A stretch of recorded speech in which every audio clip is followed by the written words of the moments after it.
Y, y vamos a leer en el nombre del Padre, del Hijo y del Espíritu de Dios. Dice así, desde el versículo 1 en adelante, Primera de Samuel capítulo 1, versículo 1 en adelante.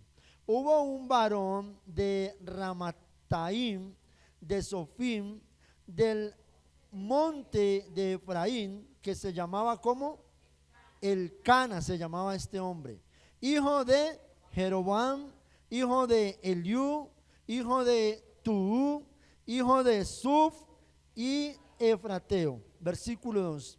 Y tenía el hombre, ¿cuántas mujeres? Pero ahora les voy a explicar por qué tenía dos mujeres, ¿no? Tranquilos. Hombres, tranquilos, muchachos. Y tenía el hombre dos mujeres. El nombre de una era Ana y el de la otra era Penina. Y Penina tenía hijos, mas Ana no los tenía. Y todos los años aquel varón subía de la ciudad para adorar y para ofrecer sacrificio a Jehová de los ejércitos. ¿En dónde? En Silo, donde estaban dos hijos de Elí, Ofni y Fines, sacerdotes de Jehová. Versículo 4. Y cuando llegaba el día en que Elcana ofrecía sacrificio, daba a Penina, su mujer, a todos sus hijos y a todas sus hijas, a cada uno su parte. Pero a Ana daba una parte escogida o una parte especial, porque amaba a Ana, aunque Jehová no le había concedido el tener hijos. Versículo 6. ¿Está poniendo atención? Dígale al que tiene a su lado, ponga atención para que entienda. Eso, dígale, ponga atención para que entienda. Versículo 6. Y su rival la irritaba, enojándola y entristeciéndola, porque Jehová no le había concedido el tener hijos.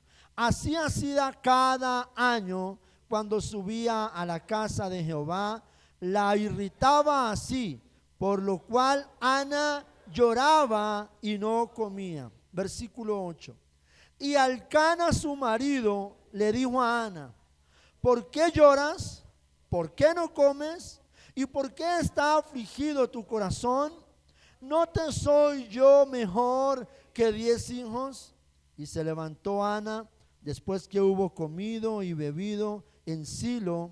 Y mientras el sacerdote Elí estaba sentado en una silla junto a un pilar del templo de Jehová, ella con amargura de alma oró a Jehová y lloró abundantemente.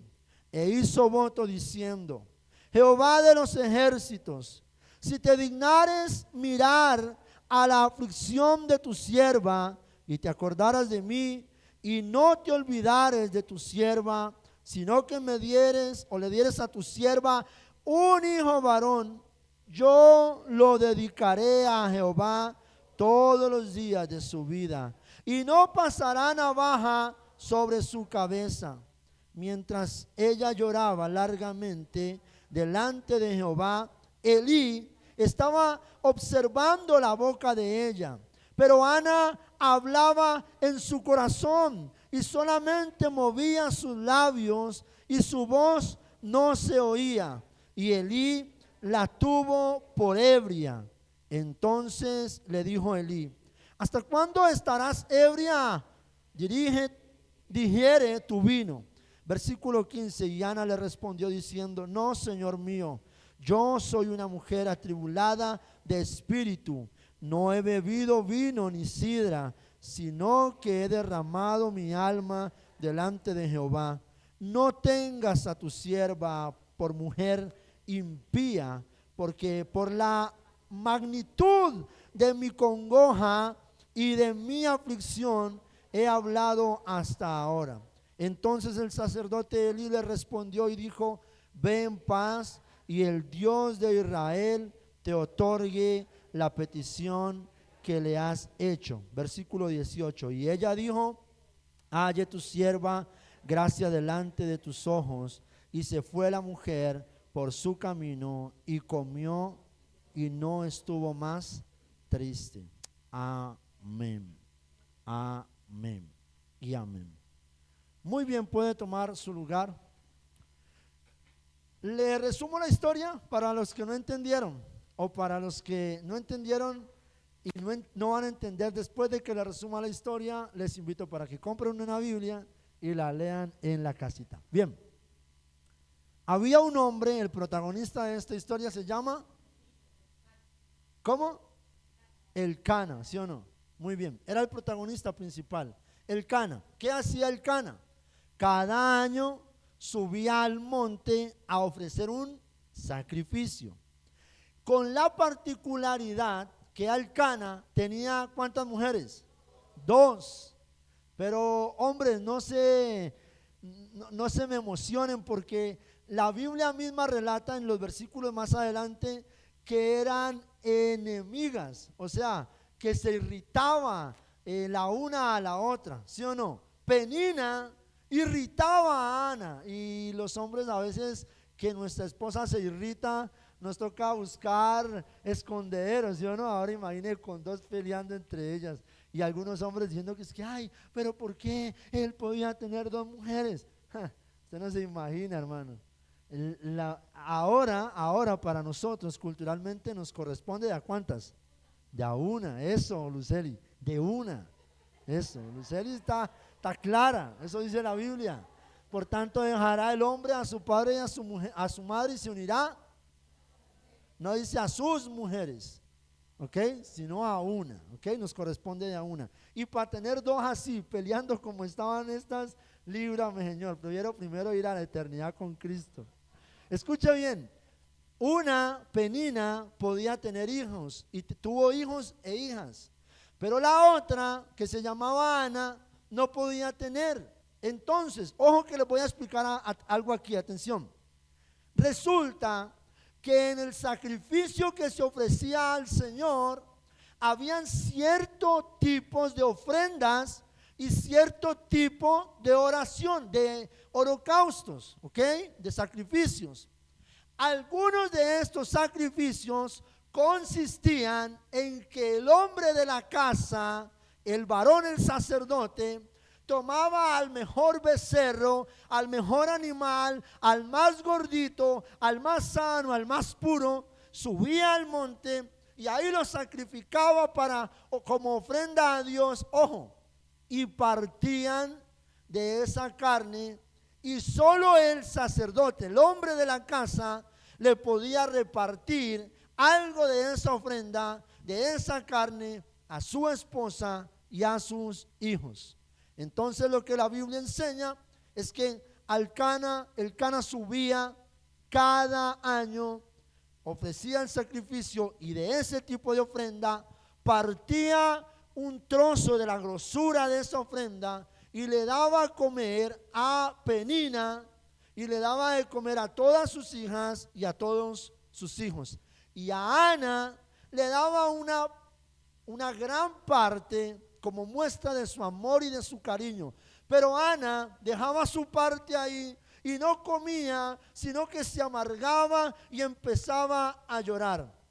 Aparece nuevamente el personaje de la historia, un poco egocéntrico, y le dice a su mujer: ¿y por qué lloras? Porque Dios no me ha dado hijos, pero no soy suficiente yo, tu marido, para que estés sufriendo de esa manera. Y la Biblia relata que Ana se fue a la presencia de Dios y empezó a orar y a orar largamente delante de Dios.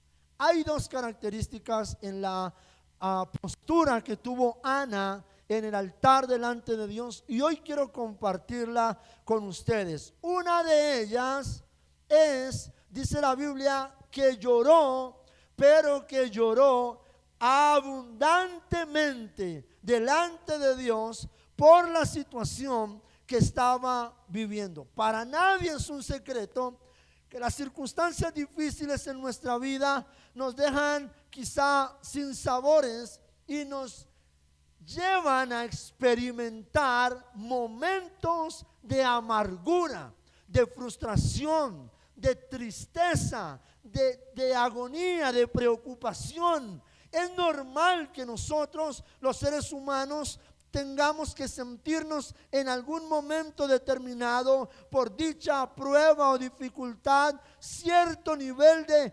insatisfacción, como un sabor amargo queda en nuestro corazón, en nuestro semblante, en nuestro espíritu, en nuestra alma, cuando algo no sale bien. Ana no podía tener hijos, era estéril, no podía engendrar, no había engendrado con su marido hijos. Quizá tu situación no es la misma, pero diversos tipos de situaciones le dejan a uno un sabor amargo en la boca. Como que uno se va a acostar a dormir y uno sabe que va a dormir y va a descansar, pero no está la felicidad completa. Yo no sé si alguien se ha sentido acá, y no le digo levánteme su mano porque mi intención no es descubrir su situación personal, pero sabe que hay días bien complicados y bien difíciles, donde uno dice, hombre, si tan solo mi hijo hubiera, si tan solo mi hija, si tan solo mi esposo, mi padre, si tan solo mi trabajo, hombre, si tan solo mi economía, si tan solo el médico me hubiese formulado, si tan solo no hubiese tenido ese accidente, si tan solo hubiese sido más precavido, si tan solo no se me hubiera perdido ese dinero, si tan solo no hubiese hecho ese mal negocio. Y ese si tan solo es sencillamente la reacción de una percepción amarga del momento que estamos viviendo. Y sí, vivimos momentos amargos, vivimos momentos difíciles, vivimos momentos complicados que quizá nadie los entenderá, aún ni nosotros mismos los entendemos. Y es tanto así que pasamos varios días o varios tiempos viviendo ese tipo de sensación amarga en nuestra vida. ¿Por qué no escogí bien? ¿Por qué no tomé la mejor decisión? ¿Por qué me apresuré? Eso deja amargura en el corazón de muchas personas. Es normal, pero mire, quiero aclararle algo. Esta mujer es una mujer de Dios. He escuchado a muchos cristianos decir, pero ¿por qué a mí? Si yo soy tan buena persona. Pero ¿por qué a mí si yo soy tan buen hijo de Dios? Pero ¿por qué a mí si yo lo único que he querido es ayudar, es salir adelante? Pero ¿por qué a mí? ¿Y sabe qué pasa con las demás personas? Que las demás personas quizá dirán, ay, eso le pasó fue por mala gente, eso le pasó es por religioso, eso le pasó por pecador, eso seguro le pasó por hipócrita, o eso le pasó fue por mala cabeza, eso le pasó por orgulloso. Y mientras tanto nosotros muchas veces decimos, pero ¿por qué a mí? Pero ¿por qué me pasa eso a mí? Pero ¿por qué le pasa eso a mi familia? Si yo soy juicioso, si yo trabajo, si yo me esfuerzo, si yo lo único que quería era salir adelante. Pero Dios sabe que yo ya le pedí perdón por todos mis problemas, mis errores, mis pecados. Y mientras el cristiano está diciendo, ¿por qué a mí? El que nos está viendo, muchos de ellos están diciendo o creyendo saber por qué nos pasó, juzgando y criticando. Eso no le pasa solamente a usted. La Biblia menciona que Ana era una mujer de Dios. Era una mujer de Dios. ¿Y sabe qué estaba pasando? Mientras Ana estaba llorando, Elí estaba en un rincón sentado y veía a Ana llorando. ¿Y sabe qué es lo que pasaba mientras Ana lloraba? Hablaba con Dios, pero no pronunciaba palabras, sino que solamente movía los labios. Más o menos, yo me imagino, según la Biblia y según este cuadro, yo me imagino que Ana estaba allí delante de todo el mundo, ante los ojos de el sacerdote Elí, y Ana estaba algo como,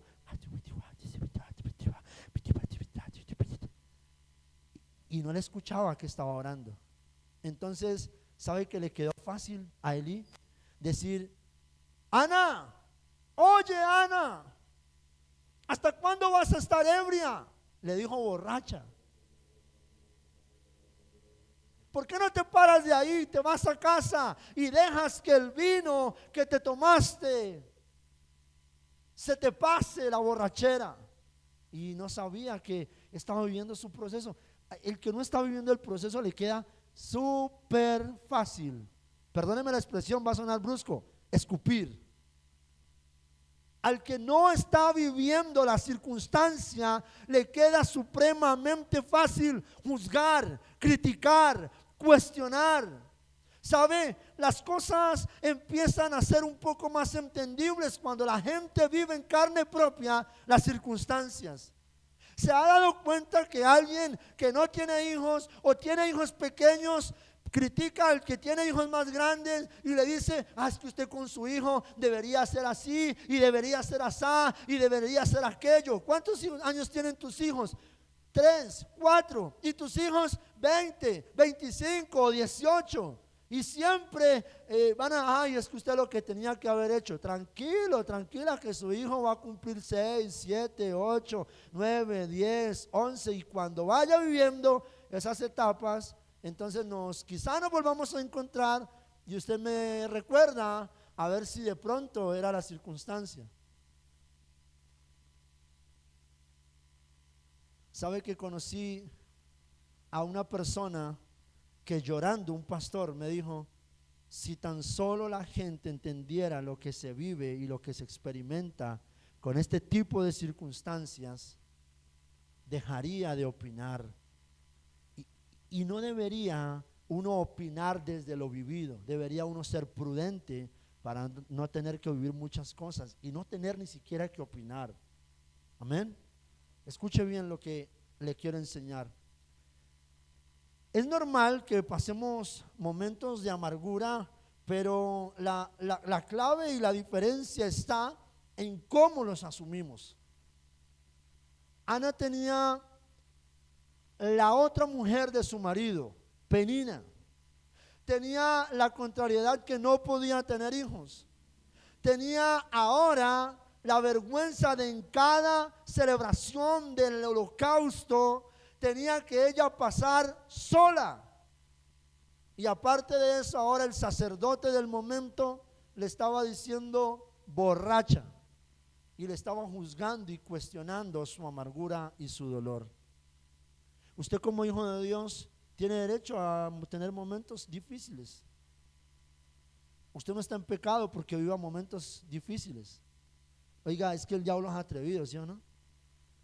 Usted llega a pasar un momento difícil y ¿sabe qué le dice el diablo? Eso es desde que te metiste a esa iglesia. Eso es por esa iglesia. Eso es por... Y vaya, pregunta en las otras iglesias a ver si hay gente que no vive situaciones. Eso fue porque decidiste tomar una decisión equivocada a ese negocio. Hermano, no se trata de qué negocio, de qué edad, no se trata del estatus social, no se trata del nivel académico, no se trata de la iglesia, no se trata del pastor, se trata que somos seres humanos y ahí vivimos situaciones complicadas y todos vivimos situaciones complicadas. En estos días escuchaba a una persona decir: yo pasé tanta dificultad y la iglesia, ninguno de la iglesia apareció. Y yo decía: si tan solo esa persona se fuera casa por casa de los hermanos de la iglesia, todos quizá podrían decir lo mismo. Yo pasé por una circunstancia y ninguno de la iglesia apareció. Pues porque cada uno está con sus circunstancias. ¿Aló? Ay, pero es que yo pasé cierta situación y el pastor ni por las curvas. Pues porque el pastor está ocupado también en sus propias situaciones y en otras situaciones también. Pero si usted llama y si usted se acerca, de pronto podamos orar por usted y respaldarle y darle un consejo. Amén. Yo también tengo hijos y también paso situaciones. Y también hay situaciones de salud, de calamidades. ¿Sabían todos usted que por ahí en estos días nos metimos una pela con la pastora en la moto? Por aquí todavía pago los rigores, pero algunos no sabían. ¿Y qué tal el pastor llorando? Ay, me caí y ninguno de la iglesia se enteró. Son situaciones que vivimos, porque somos seres humanos. A ver, pellizquese. O bueno, el pellizque el que está al lado, a ver, pellizquelo, y si le duele, pero pellizquelo duro. Si le duele, es que somos seres humanos. Entonces esos momentos de calamidad son normales. Repita conmigo, son normales. Los momentos de calamidad son normales. Primera actitud que tuvo Ana: no le fue a llorar al pastor, no le fue a llorar al sacerdote, no le fue a llorar a su esposo, no le fue a llorar a la amante o a la otra esposa de su esposo, no le fue a llorar a su amiga, no le fue, escuche, la actitud de Ana fue ir delante de la presencia de Dios y pasar un largo rato derramando sus lágrimas delante del que todo lo puede. Está bien que usted le cuente a su pastor para que le dé un consejo y ore, eso está muy bien. De hecho, felicito a los que tienen ese hábito. Yo me crecí así en la vida espiritual, que para viajar llamo a mi mamá, que es mi autoridad espiritual, y llamo al pastor que estuviese de turno. Pastor, voy a viajar para tal parte, deme su bendición. Ay, Dios te bendiga, ora por mí, gracias. Esa cultura la tengo yo.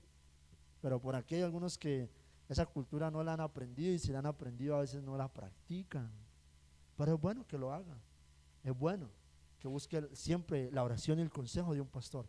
Pero sus lágrimas deben ir delante del Señor, porque allí en sus lágrimas delante de Dios le está demostrando a Dios que su esperanza, que su respuesta la está esperando del que hizo los cielos y la tierra.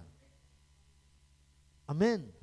Allí tiene que ir su oración, su lágrima, su llanto, su queja, su reclamo. No debe ir a donde un amigo, a donde una amiga. Su reclamo, su llanto, su súplica, su clamor, la expresión de su amargura no debe ir donde el vecino. Escuche, ¿de qué le sirve a una persona con su dolor y su amargura? Porque es normal, vuelvo y le repito, empezar a ir a tocar las puertas de todo mundo, a contagiar, a llenar, a hablar, o quizá decir más de lo normal por el momento que está viviendo. No sirve de nada. Hay gente que va y le cuenta a fulano de tal, luego le cuenta al otro, llora con el otro, se queja con el otro reniega, con el otro, pero la solución no está allí. La solución está en derramar nuestras lágrimas delante del que tiene el poder para cambiarlo todo.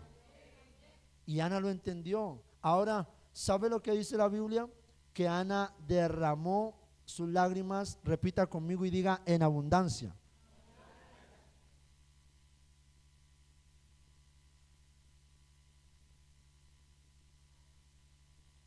Pastor, me pasó esto.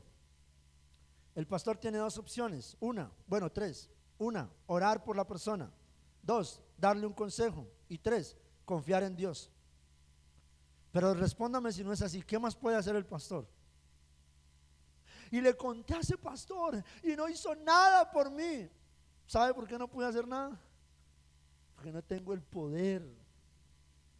Lo que Dios quiere hacer a través mío va a ser de gran bendición. Un consejo puede ayudarle. Una oración puede desatar un milagro. Amén. Pero de ahí en adelante, el que obra y el que hace las cosas sobrenaturales se llama Jehová Dios de los ejércitos. Amén. A Él hay que venir. Entonces una persona dice, pastor, me pasó aquello. Y uno le dice, hermana, ore. Pastor, pero ya oré. Pues ore más. Pero ya oré más. Pues ahora ore más, de más, de más. Porque en la oración en la súplica, en el llanto delante de Dios, es donde nuestro corazón puede descansar, puede confiar, puede esperar. Pero no a todas las personas les gusta derramar su corazón delante de Dios. Hay gente que puede tener 1000 adversidades y son duros para orar.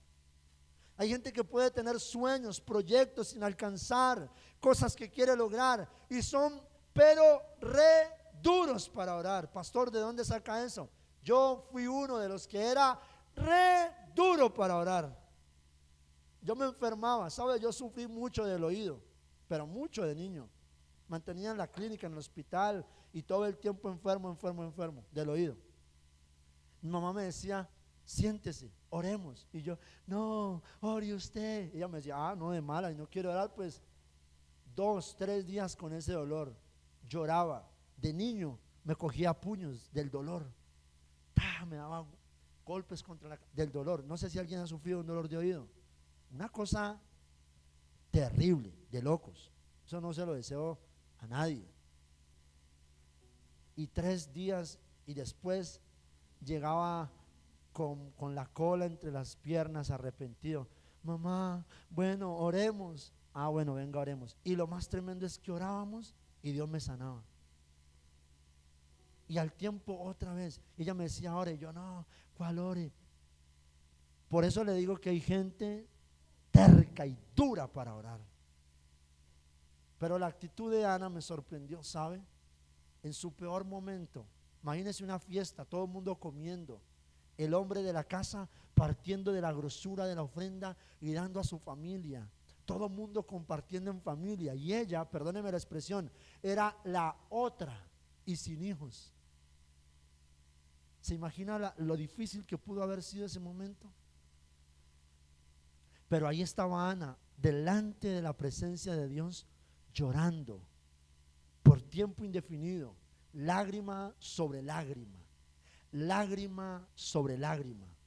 Ahora, si usted vive su proceso y llora delante de Dios, y en medio de eso el pastor o la pastora o un hermano de la iglesia le puede apoyar, gloria a Dios, pero que sus lágrimas puedan estar delante de Dios. Lo segundo que quiero mencionar de Ana fue el tipo de oración.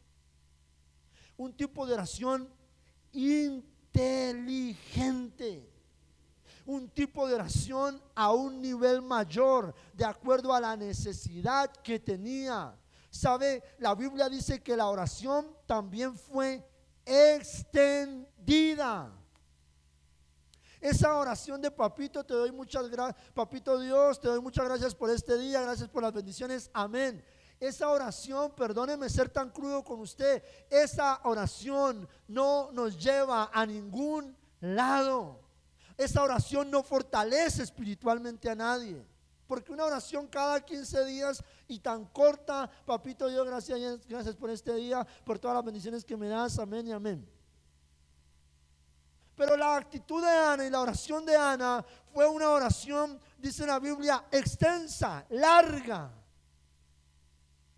Hay situaciones y momentos de amargura en los que nos compete tener un tiempo de oración extendido, donde podamos abrir nuestro corazón delante de Dios para que Él sane, para que Él confronte nuestra vida, para que Él traiga más fe, para que traiga credibilidad, para que traiga unción sobre nosotros, para que esa oración nos levante, nos restaure, nos empodere, que usted salga de esta oración convencido. Pero mire, hay gente que entra a la oración y entra desbaratado como Ana. ¿Sabe cómo entró Ana a la oración, a la presencia de Dios?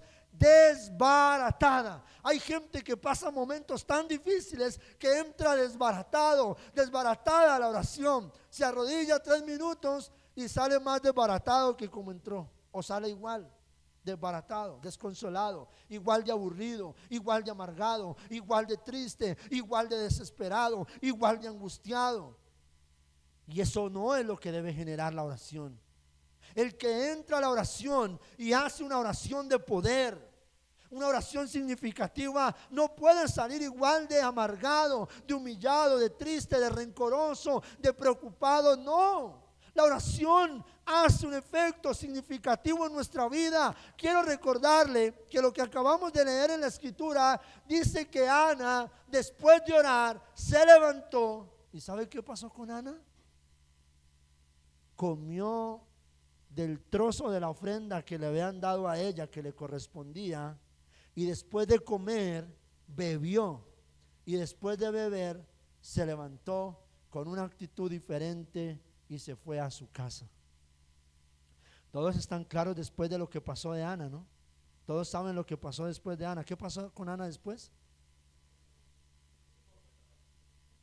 Bueno, ¿qué pasó con la mujer?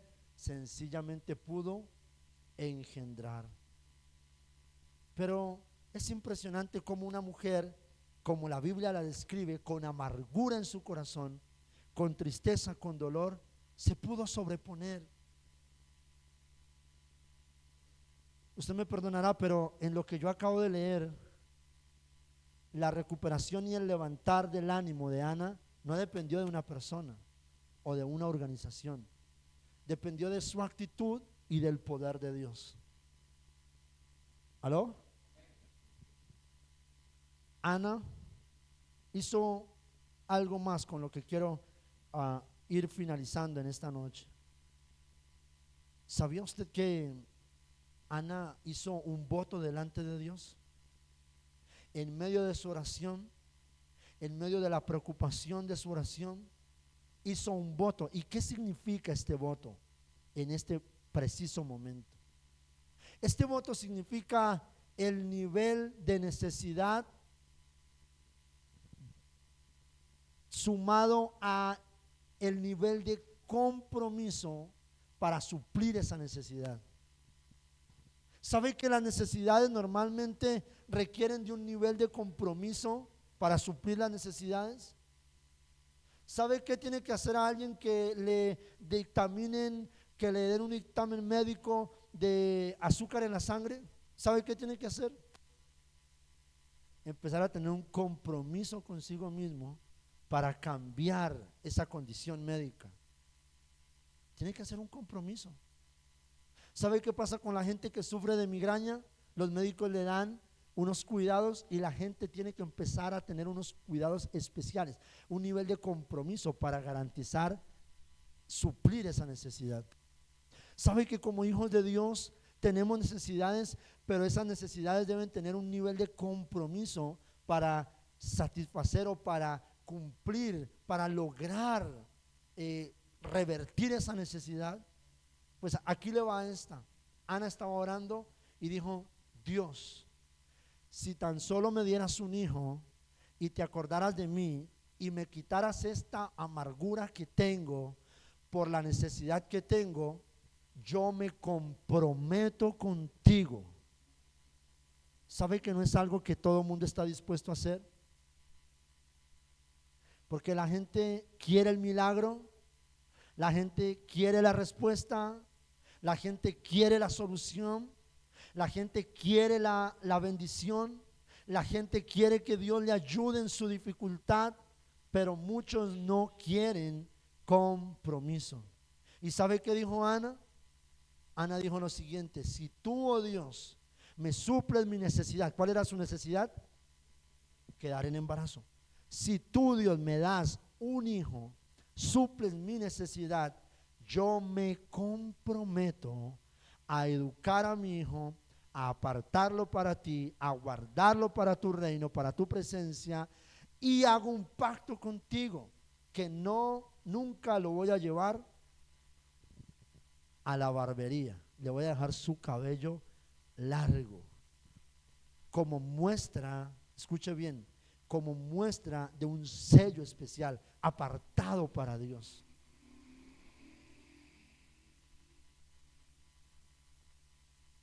La gente toma la iniciativa y la decisión de qué quiere hacer con su amargura, con la amargura que lleva. Nadie puede tomar decisiones allí.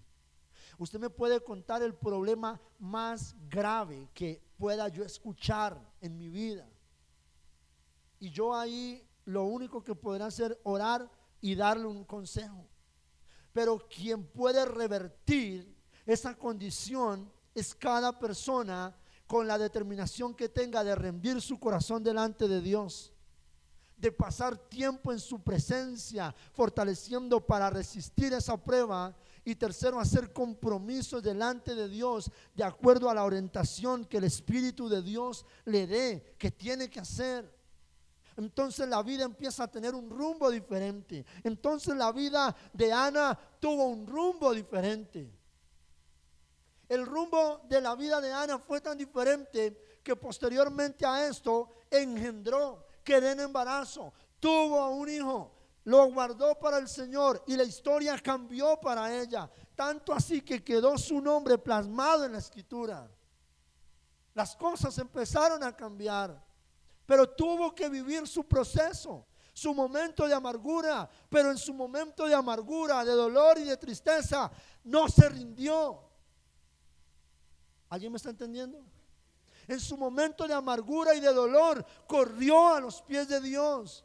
En su momento de dolor y de amargura, no salió corriendo para donde el brujo, para donde el hechicero, para el de las cartas, para el que le lee la aromática, el chocolate, la guapanela, y en esto le leen el sancocho ya.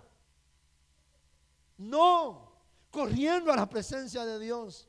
No salió corriendo a ningún banco, a ningún amigo, a ningún familiar, a la presencia de Dios. Adelante del gran yo soy. Allí hizo un voto. La gente de Dios, la gente que está buscando que Dios transforme el entorno en el que vive, la gente que está buscando que Dios haga milagros, que Dios haga cosas diferentes, cosas extraordinarias, es gente que tiene que hacer votos delante de Dios. ¿Qué son votos delante de Dios? Compromisos. Pero eso a la gente no le gusta. Pero se requiere tener la valentía de hacer compromisos, compromisos serios delante de Dios, de fidelidad, de lealtad, de búsqueda espiritual, de santificarse para Dios, de apartar su vida para Él, de instruirse en la palabra, de aprender. ¿Sabe? Yo quería algo de la vida espiritual y ministerial. Yo siempre deseé algo, desde que era muy muchacho, muy joven. Yo siempre deseé el don profético, para tener visiones, para interpretar visiones, para interpretar sueños, para declarar palabra. Cuando yo leí y conocí esa promesa del profeta Samuel, que ninguna de sus palabras caerían sin el cumplimiento, yo dije, es que es necesario para mí. Como dice el meme, no es que lo quiera, lo necesito. Y sabe, le pedí a Dios, y un día tuve que pagar por ello. Un día tuve que hacer un compromiso delante de Dios, un pacto delante de Dios. Por eso yo con eso soy tan celoso, tan respetuoso, porque hice un pacto delante de Dios. Me comprometí con Él a algo. Le dije, Señor, si tan solo tú me das esto quiero para mi ministerio, dámelo y yo te prometo. Necesitamos dejar el miedo de comprometernos con Dios, de prometerle cosas a Dios. Ahora bien, la Biblia dice, ojo con lo que prometes. No hagas promesas a la ligera, promesas que no puedes cumplir. Pero sí es necesario tener delante de Dios por lo menos la iniciativa, la intención de tener un compromiso personal con Él cada día. Entonces, mi amado, no le busque solución o respuesta a las aflicciones, a los momentos difíciles que usted vive.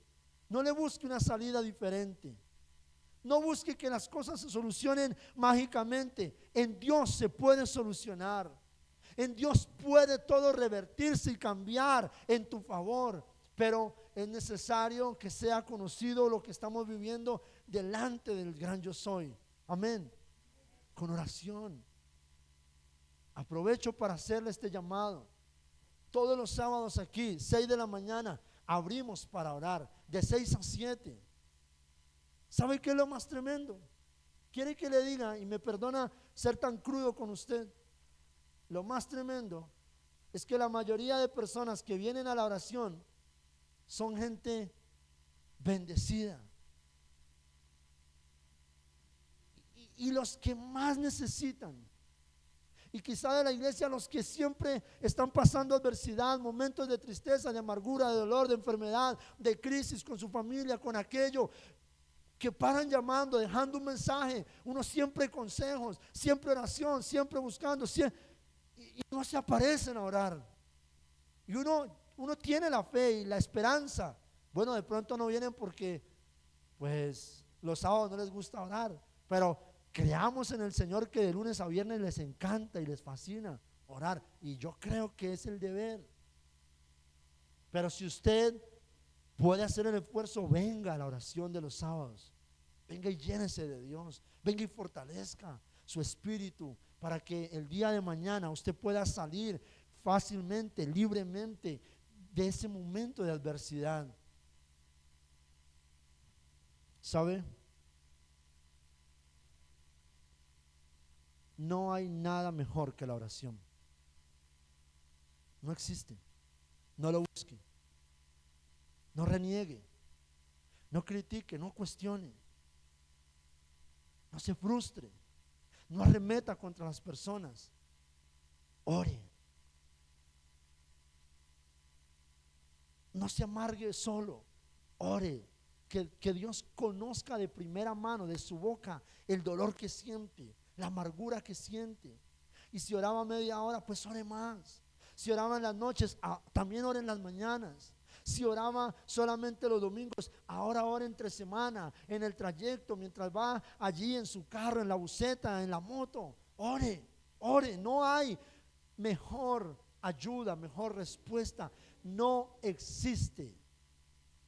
La oración es la mejor clave y la mejor herramienta para salir victoriosos de procesos difíciles, de procesos amargos, de procesos complicados. Amén. Ana salió de ahí.